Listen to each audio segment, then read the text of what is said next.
Bonsoir à toutes et à tous, je suis ravi de vous retrouver dans cette nouvelle grande édition de ce 14 mai 2023, débutant avec les titres. La société des transports abidjanais Sotra a depuis le début de ce mois lancé ses nouveaux minibus à Abidjan.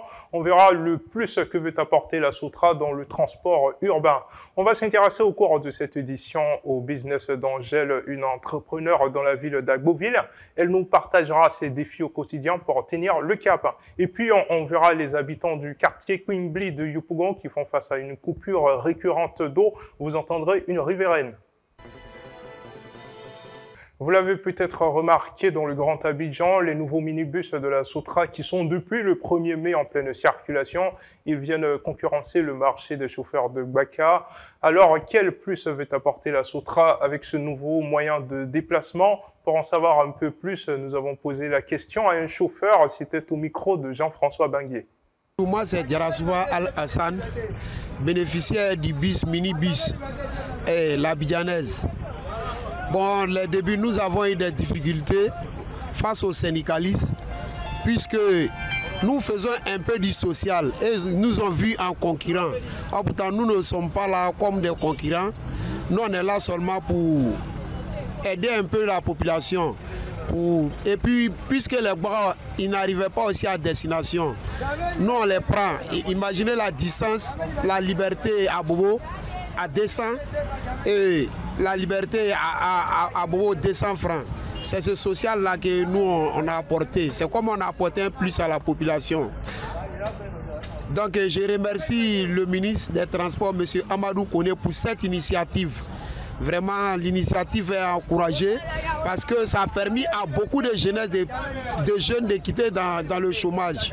Puisque un bras emploie au moins au maximum 3 personnes ou 2 personnes. Donc on le remercie beaucoup et que ça ne se limite pas à ça. On veut qu'il multiplie encore parce que la population est satisfaite de nous. C'est vrai, les descentes c'est un peu difficile pour nous, mais on arrive à se défendre avec, sinon c'est pas facile. Ce qu'on peut dire, c'est que chez eux, ils font la même chose comme les autres, mais nous aussi on ne les encaisse pas. Franchement, on ne les encaisse pas. On ne les embrouille pas aussi.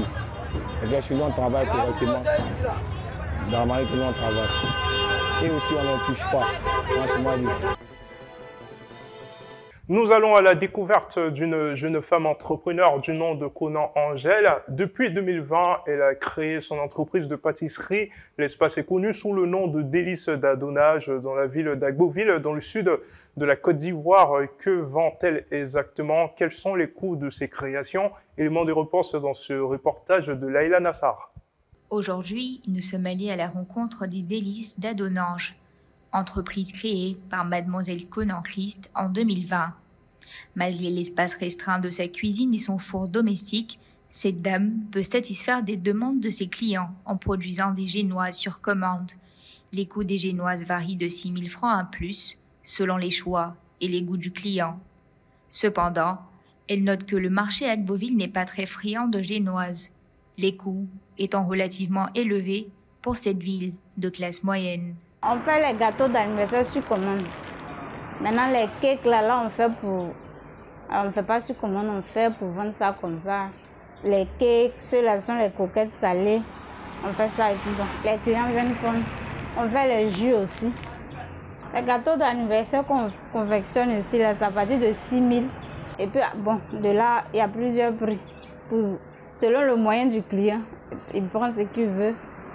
Bon, et puis à Agboville aussi, il faut reconnaître que les choses sont un peu moins chères par rapport à Abidjan, parce que ici, comme ça, quand tu leur dis un gâteau à 6 000, les gens se plaignent un peu que c'est cher. Bon, on part avec. La pâtisserie Les Délices d'Adonange est une belle addition au marché de la pâtisserie à Agboville. La qualité des produits, l'engagement et la passion de Mademoiselle Conan Christ ont fait d'elle un succès. Elle compte bien continuer sur cette lancée. Je vous emmène maintenant du côté de Yopougon, plus précisément au terminus Quimbley. Dans ce quartier, les habitants font face à une coupure intempestive d'eau. Le quartier est également insalubre. L'habitante que nous avons trouvée sur place nous décrit au mieux la situation. Située à Niangon, Terminus 27, le quartier Pimli fait face à un énorme manque d'eau et une insalubrité due au ravin qui le traverse en partie. L'odeur que dégage ce ravin qui sert à la fois de décharge aux résidents est une source perpétuelle de maladies multiples. Des habitants rencontrés ce 3 mai appellent les autorités à leur fournir de l'eau, car ils sont fatigués de payer des factures sans en recevoir. On a un problème d'eau ici et puis en tout cas on habite dans le désert, il y a des caniveaux et puis il y a des gros trous qui nous fatiguent ici, on supporte assez d'odeurs, donc en tout cas ça nous fatigue ici. Donc c'est seulement d'ici vous pouvez trouver la solution à ça, ça me fait beaucoup plaisir. Souvent ça vient au moins une semaine, souvent aussi ça peut faire au moins 2 semaines, 3 semaines à ce que ça vient. Par exemple comme ça c'est coupé depuis avant-hier, on est dessus, il n'y a pas l'eau. On est obligé d'aller dans nos quartiers pour aller puiser l'eau. C'est pas joli à voir. Madame Koné n'a pas manqué de relever les coupures intempestives d'eau qui peuvent s'étendre sur plusieurs semaines et la mauvaise odeur que dégage le ravin qui est le principal passage des eaux usées d'une partie de la commune. Tout comme elle, d'autres résidents qui ont réagi dans l'anonymat souhaiteraient que les autorités locales se penchent sur leurs conditions de vie. La municipalité de la commune d'Atekoubé vient de ravir le cœur de ses habitants. Ces riverains ont en effet reçu de la part de leur maire un jardin neuf, un espace vert qui fait près de 700 mètres carrés. Situé à quelques pas de la mairie d'Atekoubé, l'espace leur permet d'avoir un endroit paisible et agréable où passer du temps. Je suis de la commune d'Atekoubé. Par rapport à cet espace, c'est un endroit bien chic, un endroit un peu reculé par rapport au bruit et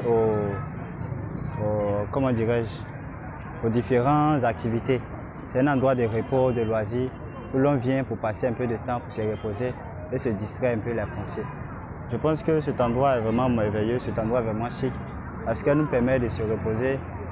Moi par exemple, quand vraiment je quitte la maison, je viens pour me reposer, rester un peu, passer un peu de temps ici.